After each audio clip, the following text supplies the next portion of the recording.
అంశానికి సంబంధించి మాట్లాడదాం. మనతో ఈ అంశానికి సంబంధించి మాట్లాడేందుకు రామచంద్ర గౌడ్ గారు సిద్ధంగా ఉన్నారు ప్రభుత్వం నుంచి.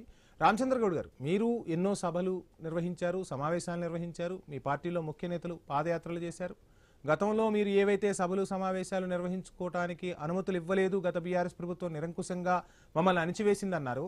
ఈరోజు అధికారంలోకి వచ్చిన తర్వాత మీరు చేస్తున్నది కూడా అదే అని కనిపిస్తోంది కదా. కోర్టు కూడా ఎందుకు మొట్టికాయలు వేయాల్సి వస్తుంది? మిత్రులందరికీ నమస్కారం. ముఖ్యంగా రాజకీయంలో ఇప్పుడు జరుగుతున్న సంఘటనలు ఒక పార్టీ మీద ఒకరు వాళ్ళ అద్దుల మీద మాట్లాడుతున్నారు. న్యాయబద్ధంగా వాళ్ళు మాట్లాడాల్సింది మాట్లాడకుండా, అంటే అసలు విషయం మాట్లాడకుండా పక్కగా ఒకరి మీద ఒకరు దూషించే రకంగా పోతుంది. అది సొంత లాగా, వ్యక్తిగత దూషణ లాగా వ్యక్తిగతంగా జరుగుతుంది.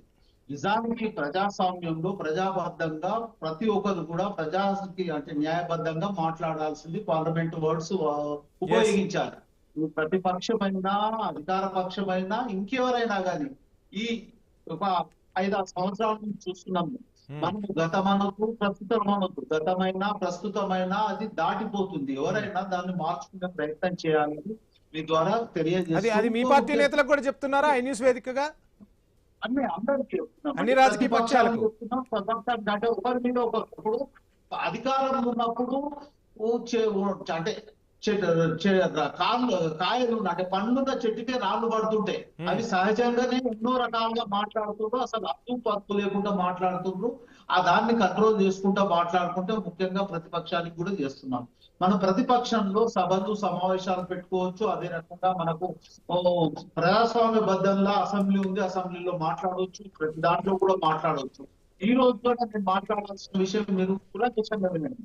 విషయం ఏంటంటే, ప్రతిపక్ష నాయకుడు అనేవాడు అసెంబ్లీకే రావడం, ఎక్కడో ఉంటాడు, ఏదో చేస్తుంటాడు. ఆయన ఏంది ప్రతిపక్షానికి హోదాగా తీసుకున్న ఆయన 1,20,00,000 రూపాయలు ప్రభుత్వ సొమ్మును, ప్రజల సొమ్మును వాడుకుంటారు, దాన్ని దుర్వినియోగం చేసుకునే రకంగా ఉన్నారు. అది ముందు కంట్రోల్ చేసుకోవాలి. ఆయన అధికారంలో ఉన్నప్పుడు సీఎం గా సరే, అది వేరే అంశం, అది వేరే అంశం. ముందు అసలు ఎందుకు ఇప్పుడు సభ నిర్వహిస్తూ ఉంటే కాంగ్రెస్ పార్టీ ఎందుకు అడ్డు చెప్తోంది? అడ్డు చెప్పాల్సిన పరిస్థితులు ఎందుకు కనిపిస్తున్నాయి?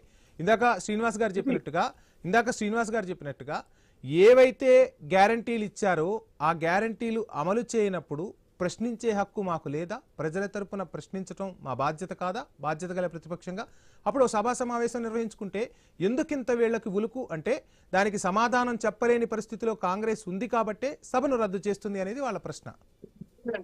ప్రతి దానికి కూడా ఎన్నో సమావేశాల్లో, ఎన్నో సంఘటనలు, ఎన్నో వేదికల ద్వారా ప్రతిపక్షాలు మాట్లాడుతున్నాయి, అధికార పక్షం కూడా మాట్లాడుతుంది. అధికార పక్షము 100 రోజులు ప్రజలతో సత్సంబంధాలే ప్రజలలో వెళ్ళిపోయి మాట్లాడుతున్నాం. మీరు ఎక్కడనో రేపు పాదయాత్ర చేస్తాము, ఎల్లుండి ఏదో చేస్తాం అన్నట్టు కాదు. ఈ 100 రోజుల కార్యక్రమంలో నాయకులు అనుకోండి, ఎమ్మెల్యేలు అనుకోండి, మంత్రులు అనుకోండి, ప్రజలతో సత్సంబంధాలు పెట్టుకుని ప్రజల్లో మమేకమై ప్రజలతో కలిసిపోతున్నారు. దాంట్లో ఇబ్బంది పడాల్సిన అవసరం లేదు, భయపడిపోవాల్సిన అవసరం లేదు.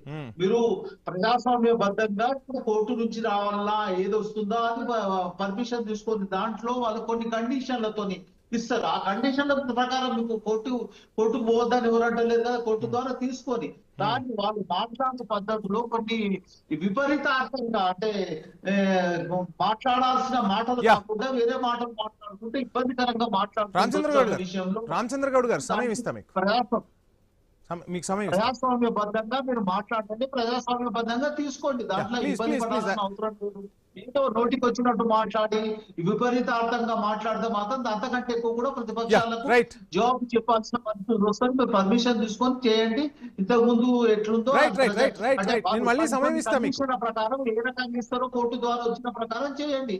దాంట్లో మీకు అడిగే రామచంద్ర గౌడ్ గారు, నా వాయిస్ వినపడుతుందా మీకు? Please cooperate.